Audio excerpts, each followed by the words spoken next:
Good morning, or for some of you, good afternoon if you're on the East Coast. If you're joining us from South Africa or one of the 17 countries that have been participating in Biyakhad, we're so excited you're here, but then I might need to say good evening to you, or before you go to bed, I hope you're having cookies and milk. So as we let people in, I'm so excited about today's guest. You're going to hear all about Dr. Gail Saltz and how wise and brilliant and how amazing she is. But as you're coming into the room, we have almost 700 people registered. So go ahead and put in the Q&A where you're from and go ahead and put your name in. We want to create a very intimate community out of a large world. And so go ahead and share in the Q&A. Jackie from Toronto, welcome. So happy you're here. Lots of Canadians, we love you. And our locals, Santa Monica, we have a big crowd from New York. Gail, you're in New York, correct? That's right. Right in the city? Yes. Oh my God, so you've been in the eye of the storm. I must say that I have been surrounded by many pretty traumatized people, but things are looking good right now. I'm so glad we're talking about this pandemic of anxiety, because I think you've been right in the heart of it, and you've been right at the heart of healing. So we're going to get to that in a few minutes. We have so many people registered. I just need them all to come in to join us in the space. Vivian, welcome from LA. Georgia, down the block. I'm actually coming to you from my living room in Westwood. So nice to see you. Atlanta, we love all our Atlanta and Georgia people. So glad you're here. Here comes our South African. So a good night to you guys. I hope that you're having a glass of wine or cookies and milk, which is my preference over a glass of wine. Always a chocolate chip cookie and a glass of milk is like the best thing ever. It just takes me back to childhood. So as we keep coming in, I just want to recognize that you are joining us for Biyakhad Together, spirited by American Jewish University. And I have to say that some of you, I just looked over our list, and some of you have been joined us for over 35 classes, 45 classes, 60 events. We could not be more grateful. So if this is your 61st event, or if this is your first event, we want to welcome you and tell you how delighted we are that you are here. I am Rabbi Sherry Hirsch, the Chief Innovation Officer for American Jewish University, and I am delighted to welcome Dr. Gail Saltz, who I will introduce in a moment. For those of you that are unaware, American Jewish University is a gem in the hills of Bel Air and in the hills of Simi Valley. You may have interacted with us, whether at our Camp Alonim, our Ziegler School for Rabbinic Studies, our School of Education, our business school. You might know someone who attended the American Jewish University at the Brandeis Bardeen campus at BCI. If you haven't, I encourage you to go to aju.edu to learn more, and especially to learn about all the Biyakhad offerings, as well as our courses and classes that we have, up to one session, up to a full curriculum with accreditation. So we have something for everyone here who wants to learn and take learning seriously. With that, as you're still coming in, oh my God, we are so many this morning. I want to make sure that everybody gets a chance. I want to say, first of all, welcome, Gail. I'm so delighted you're here. As I mentioned, I am profoundly moved by the work of Dr. Gail Saltz. And what she doesn't know is the first time I heard her speak was in Los Angeles at the Semel Institute. And we were at a dinner beforehand. And I had read the book, and you'll hear me talk about the power of different. And I couldn't stop staring at her. I was like a stalker. And finally I had to say, like, I have to stop staring at you because I can't tell you how much your book made an impression on me. And so I'm just so heartwarmed to invite you here to speak today, and that you agreed, because I know that your words have helped so many, and I know that your words today will do the same. So thank you for being here, and let me introduce you.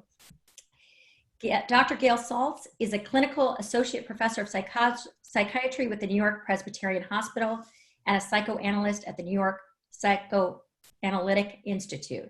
She is a relationship, family, emotional well-being, and mental health wellness contributor. She's frequently in the media, and she is the best-selling author of The Power of Different, which I would show you, but it never shows with my background. So we'll put it in the link, and I want to encourage people, you can get it on Amazon or wherever books are sold if you want to support your local bookstore. I promise you by the end of this hour, you will want to read this book. Most importantly, she's spoken all over the world. She has helped so many people. She's the host of Personology podcast from iHeartRadio, so you can listen to her on a regular basis. And I know she has some amazing projects in the works, and I hope that when you launch those, that you'll come back and visit us again. So with that, welcome, Gail. Thank you so much. Thank you for that extremely lovely introduction. I do remember that conversation with you back at the Semel Institute in my early days of talking about the book.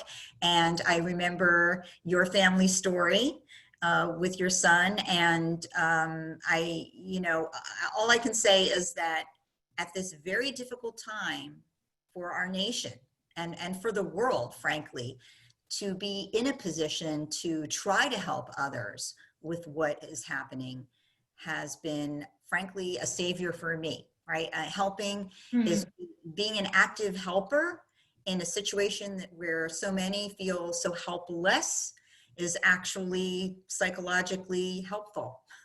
And so I appreciate being here every bit as much as I appreciate the many of you that are taking this hour out of your day to be here. I love that. I also was going to say it's such a mitzvah to serve others, right? Because when we serve others, we ultimately serve God and ourselves. So I can't think of a more Jewish way to begin. So you talk a lot about a lot of brain problems, from learning disabilities to ADHD to genius, which I think is brilliant, to depression. But I really want to focus on the pandemic that we're experiencing today, which is anxiety and how we are to cope with this anxiety, especially given the news of in Los Angeles, there's a resurgence. I mean, it doesn't seem to be slowing down in terms of anxiety. So I just want to begin by defining the term. And I love it in your book on page 81. You say anxiety is the most overused word in the English language. It's like now become a badge of honor. Tell me about what's happened with this word and why we are misunderstanding it or doing something wrong with it. Well, as a clinician, I use the word anxiety to talk about anxiety disorders, which is, I'll elucidate further as we go on, but has more to do with the level of anxiety and how much that anxiety and the particular symptoms of it affect your ability to function in your life day to day. But of course, people talk about being anxious or super stressed a lot of the time. Part of the reason for that is actually because anxiety disorders are amongst the most common of all what I actually refer to, as you point out in the book, brain differences. More than problems, I tend to call them differences.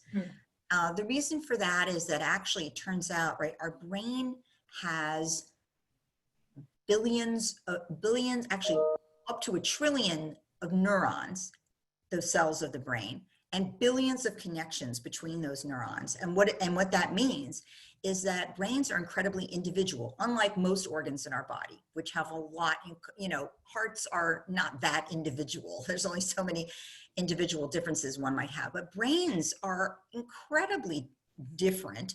We learned that especially by recent data that came out of something called the Connectome Project, which was a look at 12,000, quote, normal brains to see how much variation there is in brains.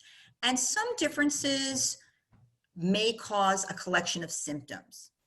And one of those symptoms might be in the house, the area of anxiety disorders.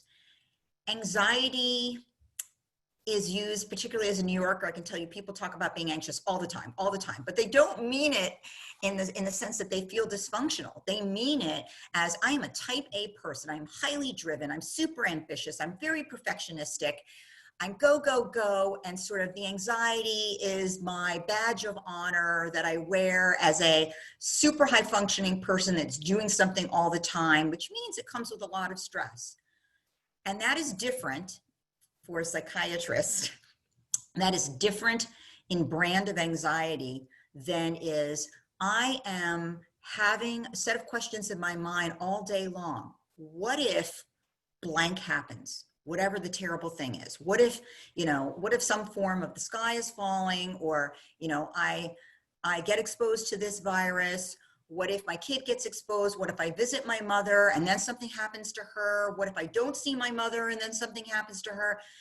All of the what ifs that can really plague you during the day and make it difficult to focus on much of anything else and make you pretty miserable, in which case we might be talking about more of a difference, and that means a disorder. And so that's the important differentiation to make. I also want to say anxiety, just as a free-floating feeling, can get a bad rap. It's not always bad to be anxious. And the reason for that is basically anxiety, from an evolutionary perspective, right, is the alarm bell. It is the signal to say that your mind is saying to your body, get prepared, look around, really scan the environment, because I have a sense there might be a danger coming. And if there's a danger coming, then I want our body to be prepared. And that's called having the fight or flight response, right? Your sympathetic nervous system releases adrenaline into your body, which prepares it by sending blood to the muscles and away from the gastrointestinal system or other areas where, if you have to run away from a bear because you saw the bear, you don't want to be digesting your meal or having sex or doing other things that actually would You don't want to be distracted with your escape, right? So it turns out that generally that's a good system. We want to know, hey, my amygdala says something to be afraid of.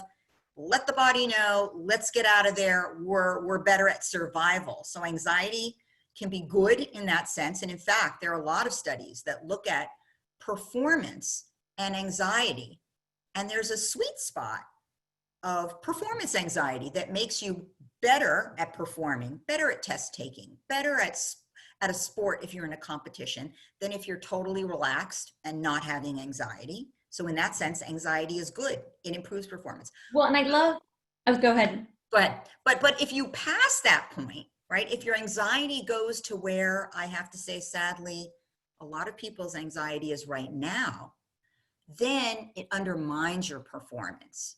And so that's the differentiation. We want to help people to be able to have the kind of anxiety that helps them. Like, there's no such thing as a really highly productive, stress-free life. So stress is okay. Anxiety is okay. But what window does it sit in? That's what we have to be concerned about. Well, and it feels like the whole goalpost have moved, because first anxiety had a stigma attached. Then you taught us in The Power of Different, anxiety is really powerful. Like you just said, it can really motivate you. But then there's this pathological anxiety. And I, for one, the amount of what ifs I've asked in this pandemic versus the amount that I asked prior to this pandemic makes me question, oh my God, has my anxiety gone pathological? So how do you know if the anxiety is turned or pivoted to pathological, or if this moment has sort of shifted the entire paradigm? Well, I think it is important for people to understand that we have been looking at the numbers, and really for the first time, certainly in my lifetime, and I don't think we really did these kinds of surveys before then so much, but we're finding that well more than half of all Americans are saying they are having such high levels of anxiety and or mood difficulty that it really is interfering with their day-to-day existence. It is interfering with their ability to function. What does that mean? To concentrate, to sleep well, to have a normal appetite, to take pleasure in things that they used to take pleasure in. So, I liked reading books or watching a movie, and now I don't feel any pleasure doing those things. I can't concentrate long enough to pay attention and be absorbed in those things. That they have maybe symptoms like feeling like their heart is racing, feeling like they're a little short of breath, which of course in this current COVID time is even more anxiety producing, because then people are like, am I getting sick? Which makes them even more anxious.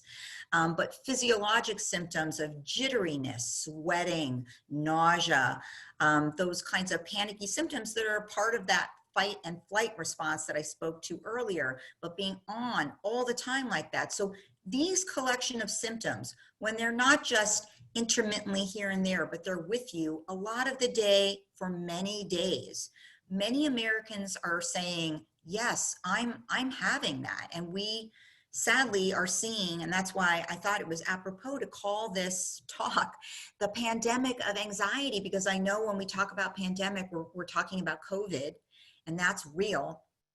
But people don't realize that actually most Americans are having mental health consequences as a result of fears of the virus, economic strains that are happening as a direct result of shutdowns and the virus, and fears of the virus, even things opening up, but people not wanting to go because appropriately they're concerned about going to whatever it is. So financial strains, for many people who are stuck at home, being at home is not a comforting or safe place necessarily. We're seeing rises in domestic violence and a drop off in calls for help as a result of that domestic violence.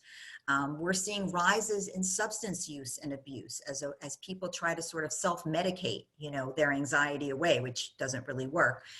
So we're seeing a rise in all those things for more than half of Americans. And that's very telling. That speaks to a pandemic in terms of anxiety occurring.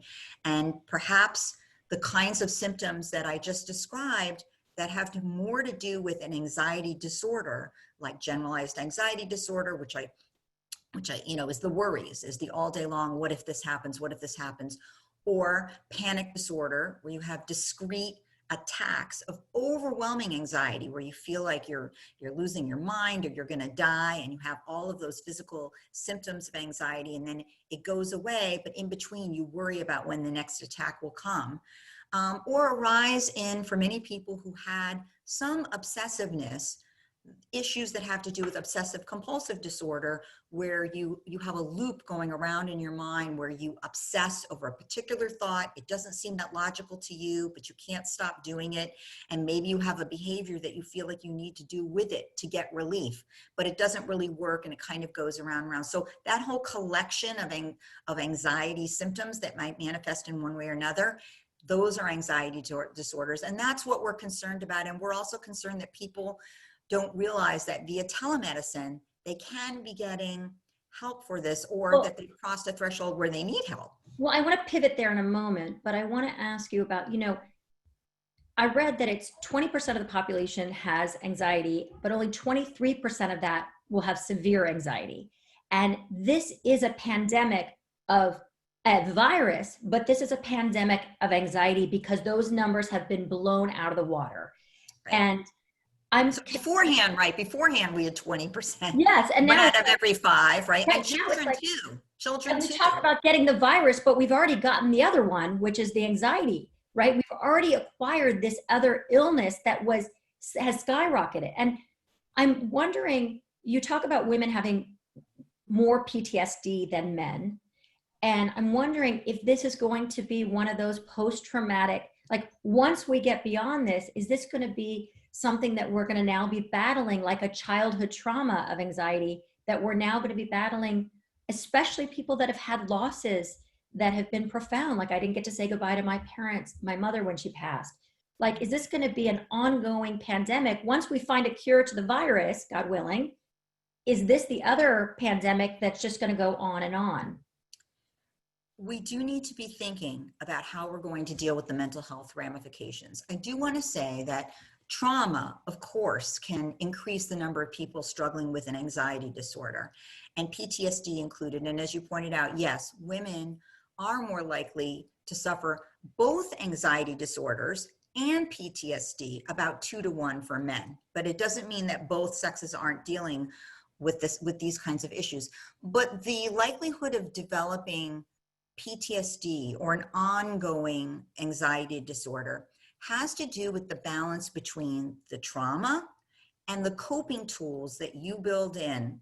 And that isn't necessarily just therapy or medication, although those could be needed if you are severely symptomatic, but even things you do for yourself, what I would call coping tools or workarounds, or built-in preventive mental health care that you can do for yourself. I could be talking about mindful meditation, or deep breathing exercises, or muscle relaxation, or aerobic exercise for 30 minutes a day, multiple times a week. There are, journaling. There are various things that people can be doing for themselves. And so that kind of coping, right, builds resilience. And it builds a way of not being internally over traumatized by what's happening around you. And so actually, at the end of the day, not a huge number will develop PTSD, interestingly. And who develops it is probably the person who's closest to trauma. You were on a ventilator in an ICU for weeks and weeks. Somebody very close to you died in this. Something really, the systemic racism and the protests and someone in your family was, had violence committed, or you had violence committed against you. Someone very close to the trauma obviously is at greater risk, and who doesn't have the social supports or a way of developing the coping tools to manage their feeling states post that time. Those are the people at greatest risk. Amazingly, human beings are incredibly resilient. That's the thing. Like, well, look at what we're going through. And we're surviving, right? Like, we are surviving. I say that to my children each day. We woke up, we're here, we're together. And I love that you talk about workarounds as meditation and journaling, but in the spin of what if, it's hard to implement those workarounds. And also, frankly, I can speak for a lot of people that have shared with me, they're tired of the workarounds. Like, I've journaled, I've called a friend, I've done all those workarounds. What do you say when you have a little bit of like, enough's enough, right? I'm done. I would use a bad word if I wasn't a rabbi, but, or even if I just thought it was appropriate, but it's like when you're just like, enough, I'm done, Dayenu. Yeah. Part of the feeling of enough is a symptom. It is feeling that your anxiety can kind of beat you down, right? And you can feel exhausted. And that makes it hard to be like, I'm going to motivate myself to do any of these things. If you're at that point, I would really, really say to you that probably being in treatment is super important. First of all, the earlier that you get into treatment, the faster the treatment usually goes, and the more easily things resolve. If you get into treatment early, you're less likely to stoke what's called the kinetic effect, which is in the brain, the wired connections I spoke of earlier. They're sort of, when you first have anxiety, it's like a country road. It hasn't been walked that often. It's sort of like, it's there, but not strongly. And if you keep letting it play out over and over and over again, the brain is plastic and it changes based on activity. So when you cause activity to go down the same path over and over again, you take that country road and you make it into a superhighway, which means you're more likely to have anxiety later. You're more likely to relapse and have difficulty later. So the earlier one is in treatment and mitigates their suffering, the faster you sort of shut down that road. And so I really say to people, if you're feeling like Dayenu, like I can't do this, it would really behoove you to reach out. You can have telemedicine. You can do it in the privacy of your home right now. You can do it via an app. There are things like Talkspace, and there are so many mechanisms of getting treatment. Sometimes if it's really undoing your day, medication might be needed short term while you participate in therapy and learn what you need to learn so that you can use the therapy and have that be longer term and taper back off medication. But there are these there's cognitive behavioral therapy, there's acceptance-based therapy, there's psychodynamic psychotherapy. There are many ways. You want to find the one that works and comforts you, and have help, because it can be too much to do it alone. Right. And I think the whole stigma around mental illness has to be eradicated, because Absolutely. We're all suffering collectively now. And if we don't start talking about it, we are going to have long-term effects on a world that's been struck by essentially 2 pandemics. I want to just remind everybody that we're here at Biyachad, spirited by AJU, with Dr. Gail Saltz. In a moment, I'm going to open up for some questions, and I'm going to encourage people to put some Q&A, or just Q. Gail will do the A in our Q&A. I also want to talk to you about the benefits of anxiety.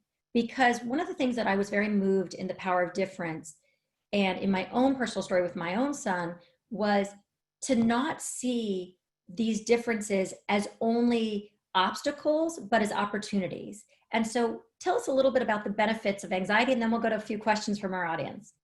So absolutely. The reason I sort of embarked on this path and researched this area was exactly because stigma remains the number one reason people do not seek treatment still today in 2020. I mean, we talk about anything, but we still have a hesitancy to talk about mental health issues Right. People will talk ourselves. about sex, they'll talk about money. I mean, it's got, Anything. when I started as a rabbi, it was like, God forbid you talked about God or sex or money. Now it's like, you just go on Facebook and people talk about everything, but still mental illness. Still mental illness is stigmatized. And the reason that's particularly sad is that actually, if you look back at the most high functioning people in all of history, the people who brought us the most important discoveries in science, the most important paintings and art we have today, who changed the field, the face of music, who are some of our most valuable leaders in history, it is hard to find any one of them that did not turn out to have a mental health issue or learning difference.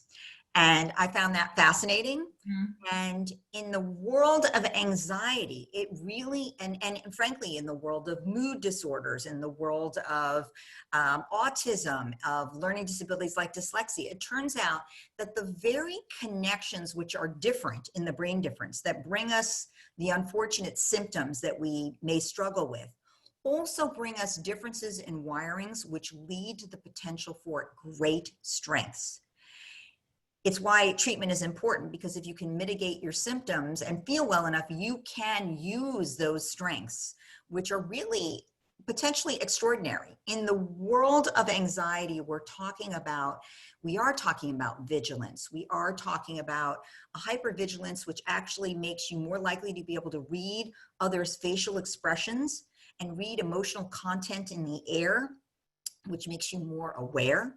We are talking about a level of drivenness, and actually it seems, if you look at studies, that worry has co-evolved with intelligence.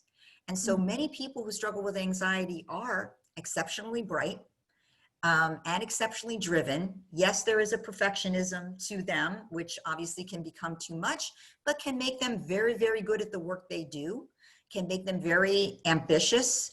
And this vigilance and ability to take in information and data from their environment and utilize that to be more perceptive than their peers in many ways. And these are all things which may aid and abet them in their pursuits. Well, and I love you highlight all these famous people that had, quote, challenges. But my favorite story, and I'm not going to give it away, and if you don't mind sharing, is about your brother, because I think it's very powerful. So would you mind sharing?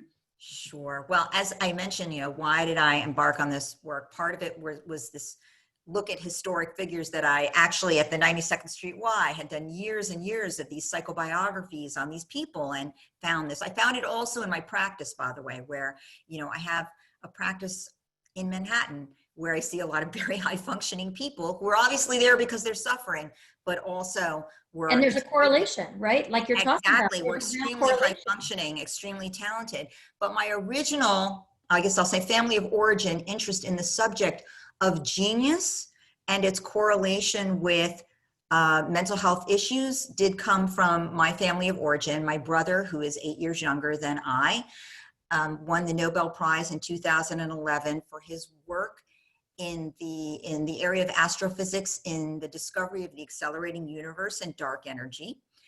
So my baby brother, I don't even know what that means. My baby brother, I'm going to say, was definitely fits the genius category, and always has. But also my family of origin, we struggle with a lot of anxiety. We sort of typify that Jewish family, that Jewish educated type A family, but really, we're all a really anxious lot, including my brother, who I talk to all the time about this issue and how we manage to struggle with it and manage it. And, it's sort of a lifelong pursuit, managing high anxiety, and how in various ways it probably did greatly contribute to his drive and his scanning of actually one of the favorite stories that he told me more recently to do with new work that he's been doing since the Nobel Prize, also again on dating the universe, and that he got his original thought, which has to do with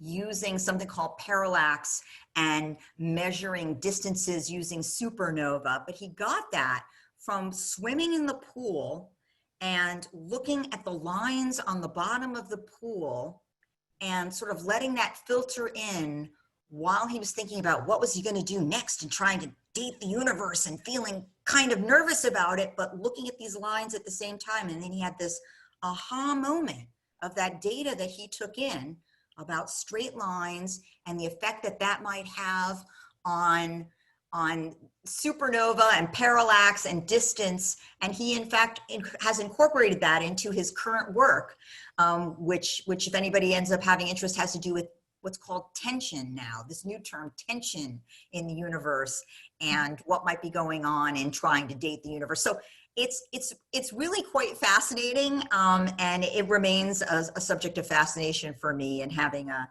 pretty genius baby brother. I just love that story because it also, on the other side, kind of shares that anxiety always isn't a negative end, right? That all these disorders aren't necessarily like, and now we should predict doom and gloom, which is, if you watch the news, my God, it's like doom and gloom. That's a whole other disease, anxiety manufacturer.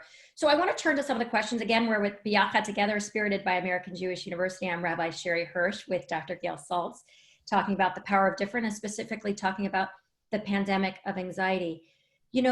Families are together nonstop, and we have a question about this anxiety creating more anxiety. How do we talk to our children about it when we're anxious?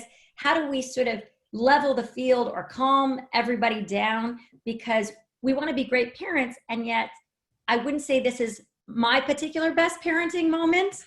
And I'm sure other people have reflected that as well. So what do you say to how to parent and how to sort of de-escalate the anxiety in your home? Really great question. I'm hearing this question a lot. I start with, it's always important to put your own oxygen mask on first. No matter what you're saying to your child, you can say to your child all you want, it's okay, calm down, it's okay, don't be anxious. But if you are doing it in a super anxious manner and they see you being, physically anxious and upset all the time, it won't work. Kids have great radar. They'll read what you're giving out. So it is important to first think about what you can incorporate into your daily life to take your anxiety level down, whether that's support from friends and talking and being heard, or one of those techniques I talked about earlier, some coping tools, or talking to a therapist yourself about how you can manage your own anxiety. That's first and foremost. And then really, what do kids care about? They care to know you're okay, they're okay, you're going to stay together, right? You love them. You're all in it together as a family, and together as a family, you're going to be okay. That's their main concern. So really, to some degree, people share with me that's hard to say that because they don't feel connected and they don't feel like their family's going to make it through. Is this one of those fake it till you make it, or don't make any big changes in the middle of a pandemic, or is it? Well, it depends on what your definition of okay is. So as an adult, you might be thinking, I'm not going to be okay because I don't know, if I'm going to lose my job, and then we're going to be under financial duress, or you might have okays that are different. I'm talking about your very basic, like safety and staying in one spot and protecting each other in that sense. And I think that most families feel they can, if they're being, they're doing the appropriate things, your social distancing, your masking, your, depending on the area you're in, you're taking the appropriate protective precautions, you can talk about those things. And I think that is what kids care the most about. And overall, if that's your overall arching message, I love you, you love me, we'll be together, we'll stay together. That's what they want to know. Beyond that, I do think it's helpful for kids that you You learn the coping tools and you teach them some coping tools. You can do them together as a family, whether that's exercise or whether that's, doing some deep breathing, doing some visual imagery, doing some muscle relaxation. Those are great things to do together as a family, and you are giving them a life gift. I mean, you are teaching them how to manage under very stressful times, and believe me, they will have curveballs later in their life, much later in their life, long after this is over. Teaching your child that things can be difficult, you can make mistakes, you can fall down, you can live through really difficult stuff and be resilient is like the greatest gift you can give your child. It's much, much better gift than I will pave the way and make things smooth and try to shield you and pretend there's nothing terrible and snowplow the world for you, which really doesn't help them to be able to manage the difficult things that will come along. Sometimes when a family is really overwhelmed altogether, family therapy can be helpful. That can even still be done via telemedicine, is something that you can do. But overall, explaining things, don't keep things a mystery. Explaining things in basic terms that they can understand. There's this virus around. It is contagious. That's why we're doing the things that we're doing to try to protect ourselves. Explaining it in very basic terms that they can understand will demystify it, and letting them know that they can come to you with any questions. You might not know the answer in the moment. If you don't know the answer, you will research and find it out for them as best you can, but that you're available to talk about it. What they need to do is to be able to expel, in the same way you do, their anxiety by being heard and listened to. They might do that through play. You might see them being like, the dolls are having COVID, they go to the hospital. That's actually therapeutic for them. And for teens, what do you see it? So teens, it becomes more difficult. Obviously, they're more aware of the things that you're fallible in and can't protect them from. I think with teens, what you have to do your best to explain that though they might feel like taking more risks, because to be honest, their brain is telling them it's cool to take risks. It's even fun. It even feels good sometimes to take risks. And they feel more infallible. They feel like invincible because that's part of their wiring, and their frontal lobe, which houses judgment and consequence, is not fully formed until like your early to mid 20s. So knowing that information, you want to help be somewhat of their frontal lobe and say, I know it doesn't feel this way, but if you do this today, here's the risks that you take for tomorrow. And that's why really I'm advising X, Y, Z, even though I know you have the feeling that it's okay. All you can do is reason with them in that sort of way. You're better off asking them questions than telling them what to do. So what do they want to do? Why do they want to do it? What do they see as the possible risk of doing that and the possible consequence of doing that? Let them explain it to you. Obviously, at the same time, they're explaining it to themselves. Right. And help them to come to what they can see is a rational and reasonable, outcome. So we have a And few that's more better questions. than giving them the judgment. I was going to say that's such good advice. We could do a whole session on teens, because I think so many parents are experiencing where their teens just go hide in their rooms and just getting sort of anything more than grunts, because they're like, you're ruining my life. I'm supposed to be out rebelling and now I'm stuck with you. But there's a number of questions where people have asked very personal medical questions. And I just want to remind people, this is not a medical session. Do you want to respond to that for a second? They've asked for very significant guidance on SSRIs and how much dosage. Can you clarify? So what I can say is this. There is a whole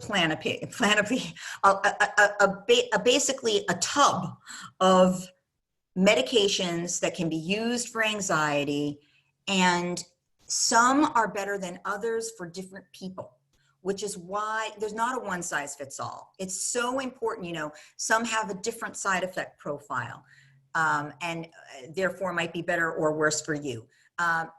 Unfortunately, sometimes people have to try one or two to find the one that works for them before they get there. A family history of anxiety disorders of certain sorts might determine what medication might be better. Some medications are very short term and they might help you today and tomorrow, but you need something else for longer term. So But the we want to, longer term, yeah, it won't help you for a while. yeah, encourage everybody to go consult with your So primary. consult, exactly. Get an evaluation, get a consultation so that someone can pick what's best for you. Yes, please. And so many people are just sharing sort of their just needing to be heard and spoken, that this is what happened to me. This is how I'm suffering. I want to remind people, like, we are so open to hearing that, but we want you to find a treasured friend. If your insurance doesn't cover therapy or treatment, there's a lot of resources on the web, I believe. There are resources on the web, like the kind of thing like Talkspace is, which is an app, which is very inexpensive. But also in your local area, many hospitals have an outpatient department, psychiatry department, that will allow treatment for sliding scale fee, like a very low fee. Some even, well, I will also tell you, for example, in the state of New York right now, people like myself, we've volunteered for the COVID hotline. And we are seeing people who can't afford treatment for free. Many states have something like that active right now, given the overwhelming need, or various organizations have free treatment available or very low treatment available. So you have to check into the resources in your individual area, but you will be surprised to find how many are trying to provide, for example, minority communities, which are usually underserved, are now wildly underserved. And organizations are popping up to offer low cost, low fee treatment for all kinds of communities, really. Let me ask just one question, then we'll go to some closing final notes. But how open do you think families and individuals should be about their anxiety and about their mental health struggles? Because in the past, it was very behind closed doors, but there seems to be a shift. And how do you make those determinations? Well, obviously, I'm going to advocate for not behind a closed door. I think when people understand that you're having a struggle, and frankly, I don't really see why, if you develop diabetes, would you not tell people around you, this is hard. I developed diabetes and now I have to prick my finger this many times a day. I have to do these things. And I would appreciate support because it's hard. This is not different. That is your pancreas. This is your brain. So being able to share that something is going on with you and support is really appreciated, or being understood at least is really appreciated, I think is very important and makes a huge difference. And we are at a different time where more and more people are speaking up about this. Obviously, if you particularly feel that somebody can't keep your confidence, or you work at a place where you feel it's been clear that recently people are somehow being punished for this, legally, you're not supposed to be. I mean, it shouldn't happen. You should be able to share with HR, hey, I need to be able to step out at this time because I'm going to therapy. That should be okay. And so I would advocate for it. But obviously, you have to feel comfortable and you have to trust your gut that you're speaking with somebody that you feel, can be trustworthy. And I know at AJU, we have a confidential resource line through our healthcare that really people can take advantage of anonymously. And I encourage people to go find for themselves, whether it's related to your work or in the community or at your local hospital, a place to really air out this anxiety and to really make sure that you can not let it become pathological or address it before it's too late. So before we say a few goodbyes, I want to remind everybody, first of all, I want to thank you so much. I want everybody to run to go get The Power of Different. I have read it, I think, 3 times, and it's helped me so much in my personal life. And I can't wait to see your next book, your next adventure. You have so much wisdom, and I hope that you'll come back again and again. I want to remind people tonight at 6 p.m. as part of our Justice We Shall Pursue series, we have Dr. Errol Southers with our president, Dr. Jeffrey Herbst, which should be fascinating.